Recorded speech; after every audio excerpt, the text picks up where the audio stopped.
Flip a switch, and a light across the room comes on instantly. Not in a minute, not in a second. Instantly. Push a current through a thin wire, and it heats up, glowing red. A toaster, a heater, the filament of an old bulb. Where does that heat come from? And why does charge pour through copper almost effortlessly, yet barely budge through glass right next to it? 3 everyday mysteries, and a single answer underneath all of them: charge, set free to move. Last time we trapped charge and held it still. This is current and resistance. What happens the moment we let it move? Inside a copper wire sit a sea of loose electrons. Left alone, they jiggle around madly, but going nowhere in particular. As many cross any line one way as the other. So the net flow is zero. No current. Connect a battery, and the electric field gently biases all that chaos in one direction. Now charge genuinely streams across the line. That stream is the current.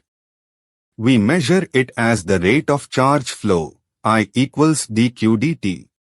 The charge passing across section per second. Its unit is the ampere. 1 ampere is 1 coulomb of charge every second. And here is a rule worth burning in. In steady state, the current is the same through every cross-section of the wire. Like water in a hose, charge cannot pile up or vanish. Whatever flows in, flows out. Sometimes we don't care about the total current, but about how tightly it's packed at a point. That's the current density, J, current per unit area. Picture the flow as streamlines, like water in a pipe. Where the wire is wide, they spread out, relaxed. Where it necks down, the very same current must squeeze through far less area, so the streamlines crowd together. Same current, smaller area, higher density. The total I never changed, but right here at the neck, J shoots up. Here is the puzzle that should keep you up at night. With no battery, the electrons rocket around at nearly 1,000,000 meters per second. But it's pure chaos. Watch one electron's path, a tangled scribble that, on average, goes nowhere. Now switch on the field. On top of all that frantic motion, every electron picks up a tiny, steady lean in one direction. That gentle drift, hidden inside the storm, is the current. Tie it together and you get J equals NEV drift, carrier count, times charge, times that drift speed. And now the shock. That drift speed is about 10 microns per second. Slower than a snail. An electron leaving the switch might take an hour to reach the bulb. So why do the lights come on the instant you flip the switch? Because the field itself races down the wire at nearly the speed of light. It tells every electron, everywhere, including the ones inside the bulb, to start drifting at almost the same moment. The messenger is lightning fast, even though each electron only crawls. Apply the same voltage to identical rods of copper and of glass, and wildly different currents flow. The property that decides this is resistance. You measure it by applying a voltage V and reading the current I it pushes through. Resistance is just that ratio, R equals V over I, measured in ohms, where 1 ohm is 1 volt per ampere. Rearrange it to I equals V over R, and the meaning is plain: for a given push, more resistance means less flow. But resistance describes a particular object. The deeper property belongs to the material itself, its resistivity, ρ. Stitch them together and you get the workhorse of the whole chapter. R equals rho L over A. A longer wire resists more, a fatter wire resists less. Same rho, but the shape sets the resistance. That's why a thin copper hair and a thick copper bar, identical material, behave so differently. And resistivity spans an almost unbelievable range. Lay it on a logarithmic scale. Copper, a superb conductor, sits at the far left. Pure silicon, a semiconductor, sits 11 orders of magnitude higher. And glass, an insulator, is another 9 beyond that. More than 20 orders of magnitude, from one end to the other. Resistivity also climbs with temperature, and for metals the climb is almost perfectly straight. Rho equals rho naught times 1 plus alpha times the temperature change.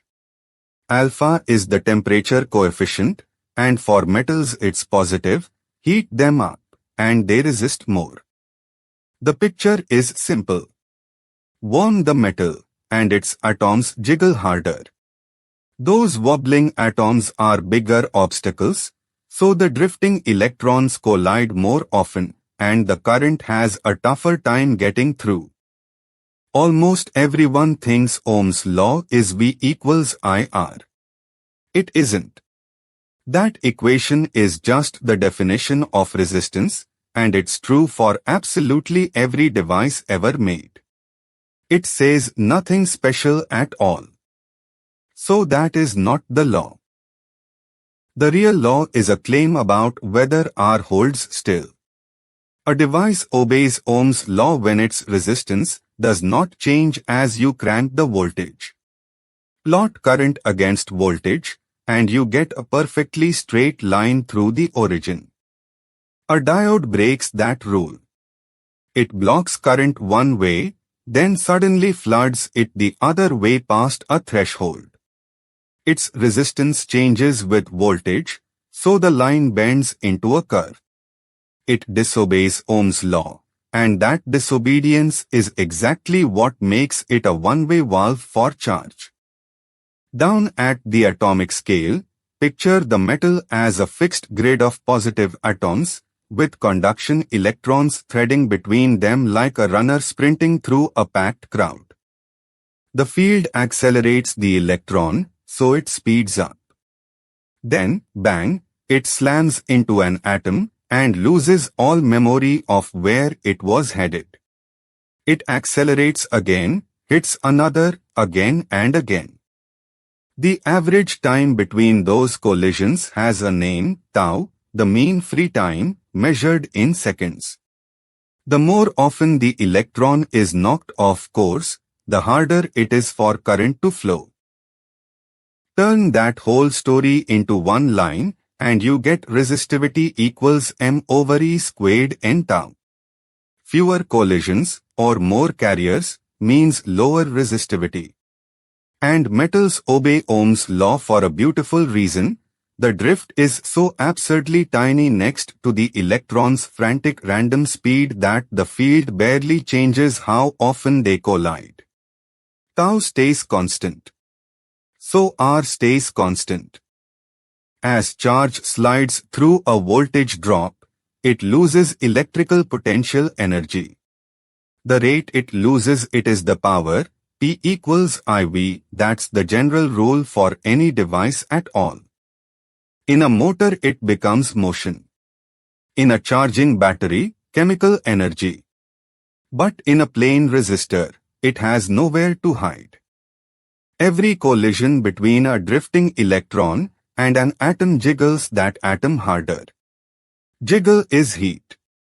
So the electrical energy turns, completely, into thermal energy. That is why your toaster glows and the wires in your walls get warm. For that heating, P equals I squared R, which also equals V squared over R. But careful, P equals IV works for everything, while these two special forms apply only to electrical energy becoming heat in a resistance. Not everything plays by the metal's rules. In a metal, the carrier count is fixed, so heating only makes the atoms wobble more and resistivity climbs. But a semiconductor like silicon does the exact opposite: heat it, and resistivity falls. The reason: warming a semiconductor sets loose a flood of brand new charge carriers, and that surge in N overwhelms the extra collisions. The real magic is doping. Sprinkle in trace impurities, and you set the carrier count by hand. That single trick gives us transistors and diodes, the bricks of the entire digital world. And at the far extreme sit superconductors.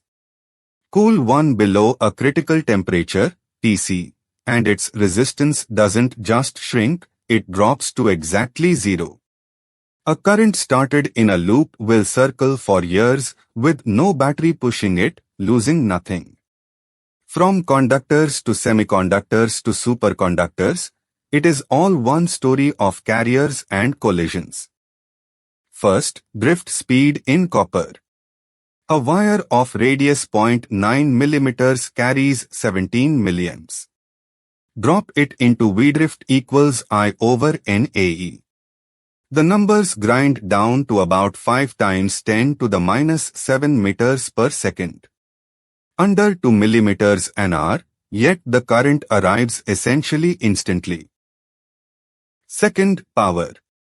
A nichrome heater of 72 ohms on a 120 volt supply burns about 200 watts from P equals V squared over R. Now snip the wire in half and use both pieces. The heat output jumps to 800 watts. Halve the wire, quadruple the heat, convenient on paper, reckless in practice. So here's the whole chapter on 5 cards.